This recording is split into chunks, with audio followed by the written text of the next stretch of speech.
In the name of Almighty, the most beneficent, the most merciful, welcome to our class, Financial Accounting 1. Okay, good. In this class, today we are going to learn about the subsidiary books. So, as we studied in the previous classes, subsidiary books means those books that are we are separating the journals. Okay, when we are separating the group of entries into a single book, they are called as subsidiary books. Okay, what is the need for subsidiary books? When the business transactions are numerous and we are going to separate the work, we are going to group the purchases in a single book, group the sales in a single book. So on those classification, we are classifying and summarizing those transactions.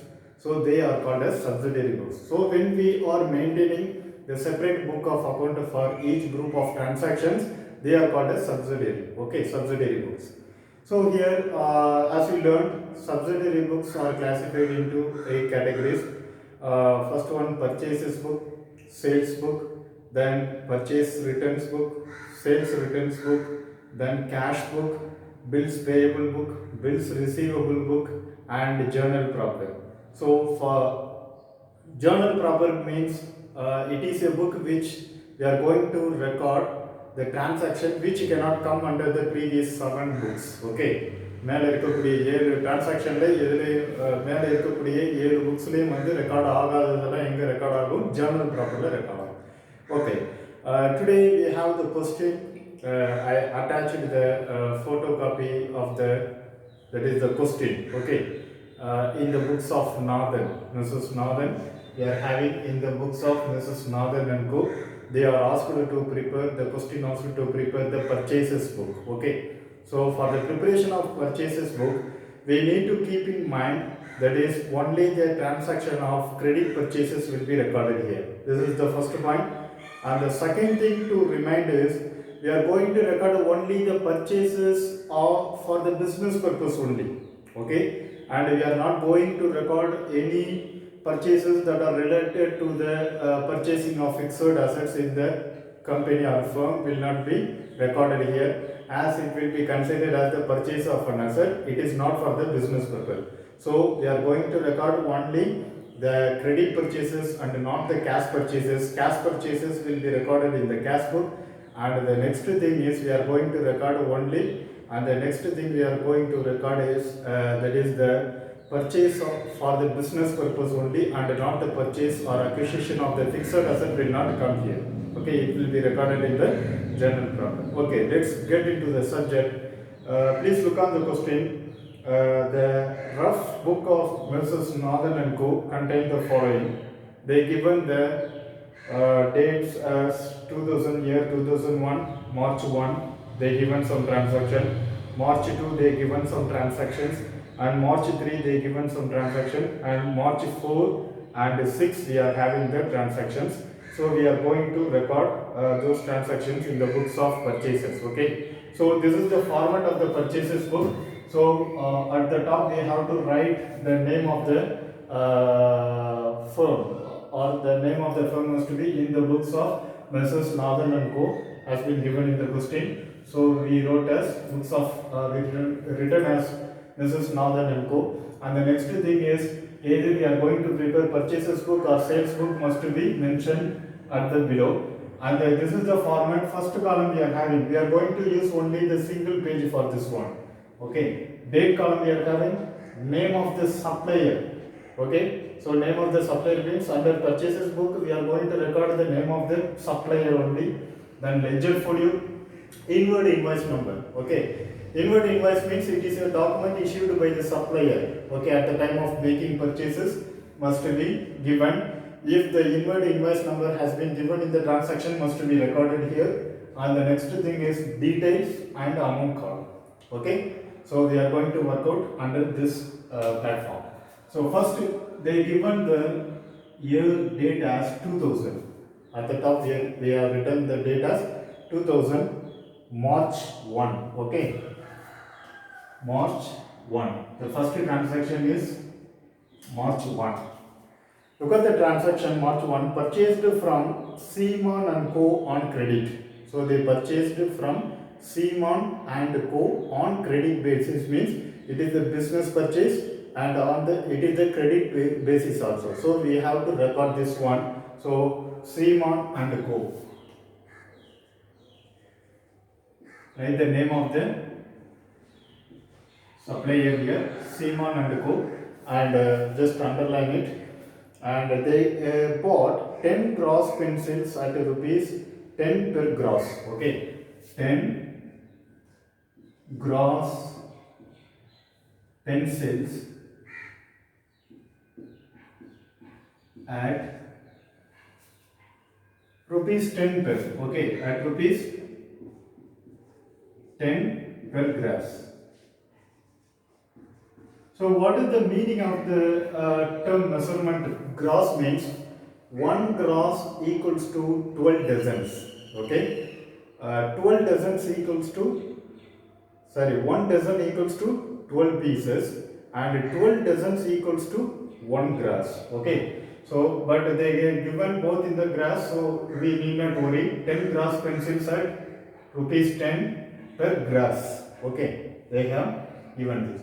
So 10 gross pencil multiplied by 10 per gross. 1 gross equals to rupees 10 and they bought the numbers.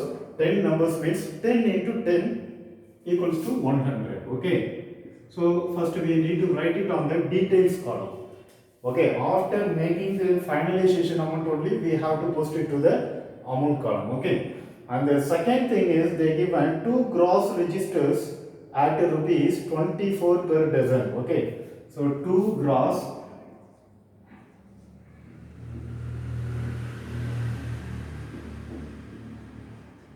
registers at rupees 24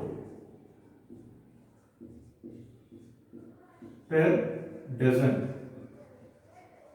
Okay, they bought 2 gross registers. What is the meaning of 2 gross registers? I told you 1 gross equal to 1 gross equals to 12 dozen and 2 gross equals to 24 dozen. Okay, so 24 dozen, they bought 24 dozens at rupees 24 each. Okay, so they bought 24 dozens at rupees 24 per dozen. Okay, one dozen of pencil, 1 dozen of register is rupees 24 multiplied by 24 dozens of numbers. Okay, so when we are multiplying, the 24 into 24 is, that is 576. Okay, the value is 576. And the next thing they given, less trade discount at 10%. Okay, so we need to put on the total here 676. Okay, 676 less trade discount 10%. Okay, so we need to find out the 10% discount from this value 676. So when we are calculating the 10% of 676 is 67.6. Okay, 67.6. Okay, so when we are subtracting this one, we get the value 608.4. Okay, so 10 gross multiplied by 10 rupees. Okay, 100.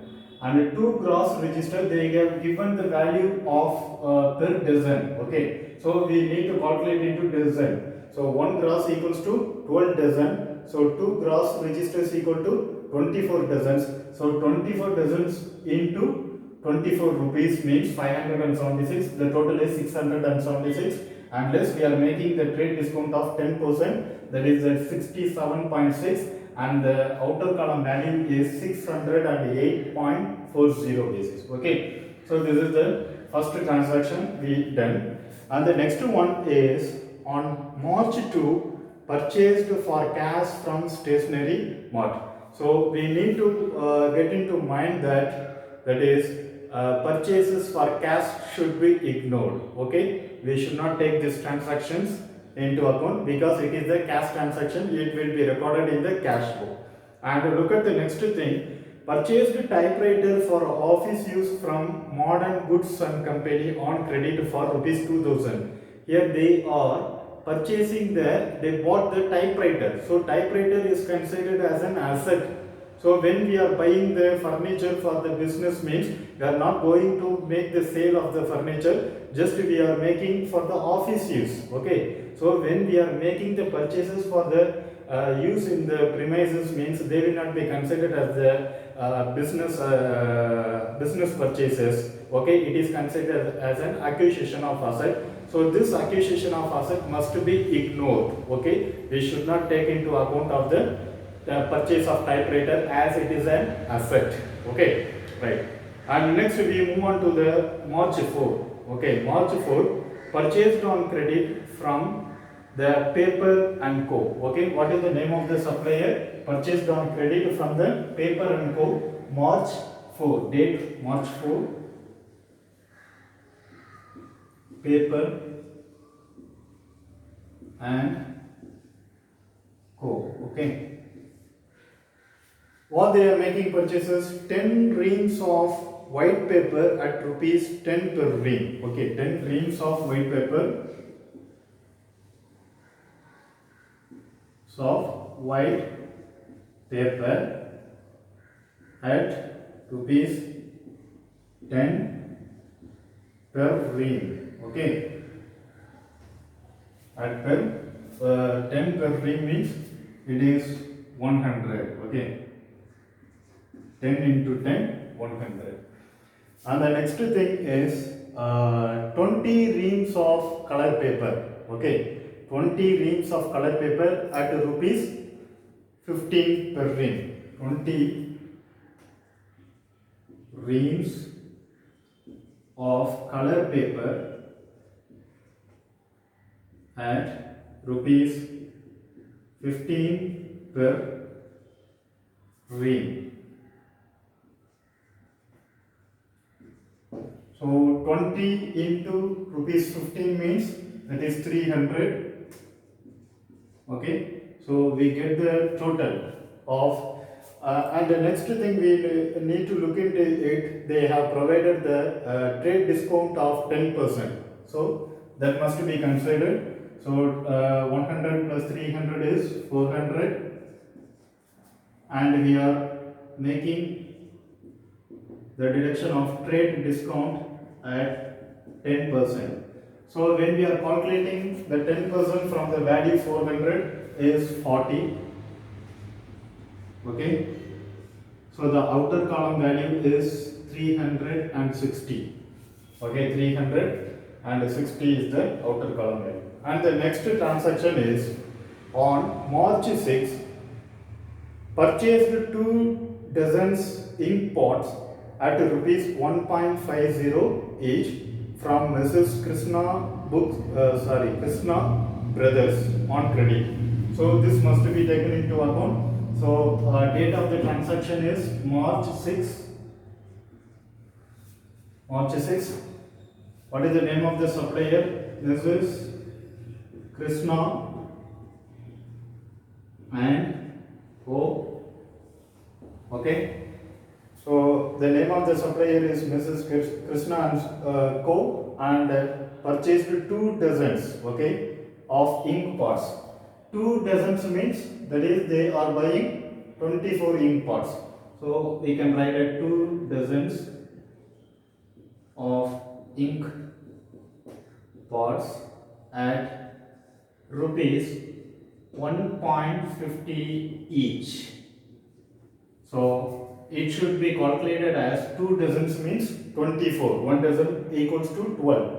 So 24 into rupee 1.50 is rupees 36. Okay, is rupees 36.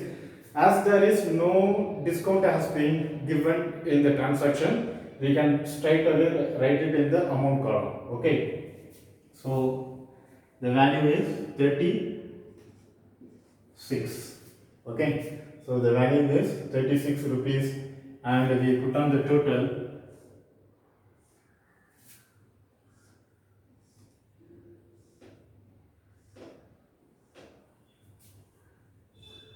Okay.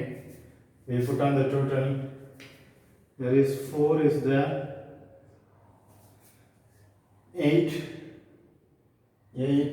plus 6 equal to 14. 4 carried 1, then 4 plus 3, 4 plus 6, how much? 10, then 10 plus 3, 13, please wait.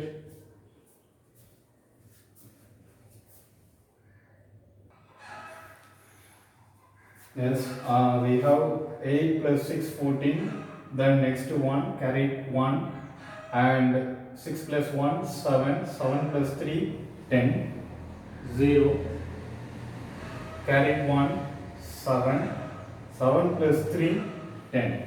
Okay. So we finally found the value of 1004 rupees. Okay.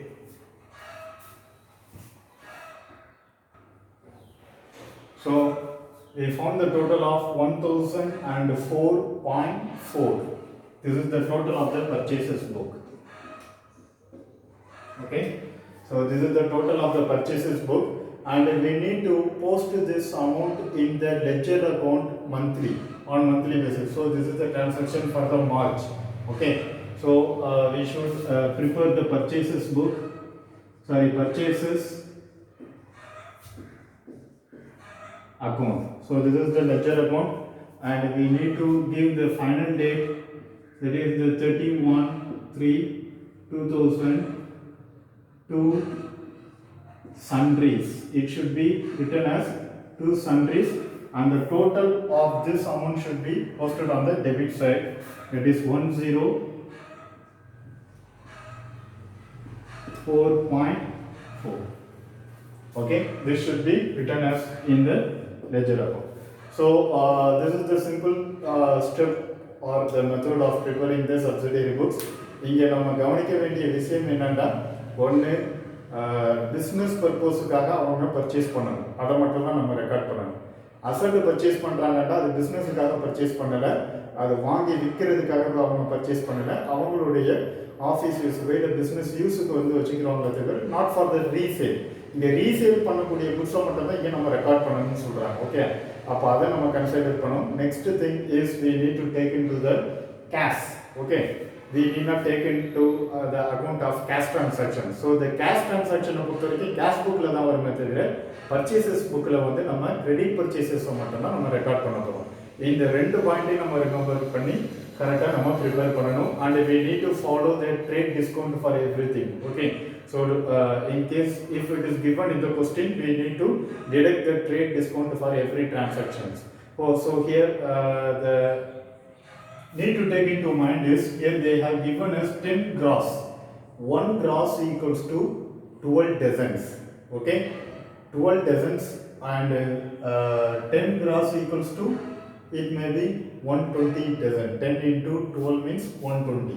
So 1 gross இங்கே என்ன சொல்கிறாங்கன்னா 12 dozens சேர்ந்தால் 1 gross சொல்கிறாங்க. Okay, so that is the point we need to take into account. Here 2 gross சொல்கிறாங்க, அதனால நம்ம என்ன பண்ணுறோம், 24 dozens. 1 gross 12 dozen, அப்போ 2 gross 24 dozens at rupees 24 per dozen கொடுத்துருக்காங்க. அதனால 24 into 24 வந்து நம்ம மல்டிப்ளை பண்ணுறோம். So this is the point to be listened carefully. Okay, thank you for listening to the video. We can discuss the next problem in the next video. Thank you for watching.